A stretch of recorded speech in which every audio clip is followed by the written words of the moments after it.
When I realised I wasn't going to die in hospital last week, I decided I deserved a little treat.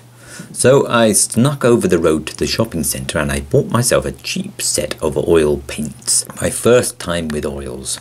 I won't be able to do anything physical for a few weeks at least. So this seems like the ideal time to try something new like this. I'm not trying to be an artist here. Really, I'm not. I just want to learn some basic techniques that will help me paint something that's not too embarrassing. So for my first step, I'm just trying to copy a picture I found on the internet. I realise now that although this woman has a lovely simple face, it wasn't a good choice of photo for a complete beginner. There are very few shadows and it's not clear where the light source is, so it's all very subtle and tricky really. But that's only one more lesson I learned. Choose the subject more carefully. Okay, so I slapped on some paint for my first attempt. Remember, this is my first time with oils and I just got out of hospital too. There's a lot wrong with it, as you'd expect. But that's okay, it's just a start. I'm not proud. And you can tell it's human at least, though possibly this one has been dead for a few days. Looking at it carefully, I decided I could do better. So I repeated the exercise the next day, this time addressing two big issues. One is the shape of the face and the other is the colour. This time I roughed out the face first with a pencil and that helped a lot. At least this one could be a female face, and I took more trouble to mix the colours that were closer to the photo.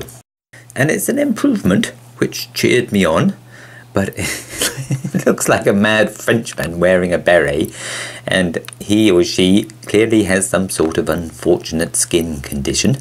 So I tried to address these problems with my next attempt.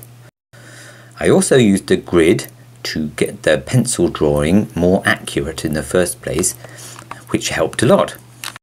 And again, it's an improvement, but this time one eye is bigger than the other eye and the hair looks like a big smudge.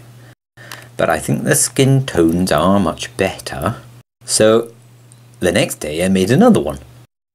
This time I used an underpainting for the first time, called a grisaille apparently. You see, I was doing a bit of research as I went along. An underpainting helps you get the tones right before you paint over it again with colour. I think it helps me see the face more clearly, or the shape of the face more clearly. And anyway, with oils you can paint over anything at any time. I used a soft dry brush to blend together the paint. It made the skin look much smoother. And for the first time this one looks like a young woman, which is very interesting I think. She does look quite yellow though, and I think I overdid the blending because she looks slightly flattened. So I did it again. This time I added more colours to the hair, even though I couldn't see any in the photo, and that helped.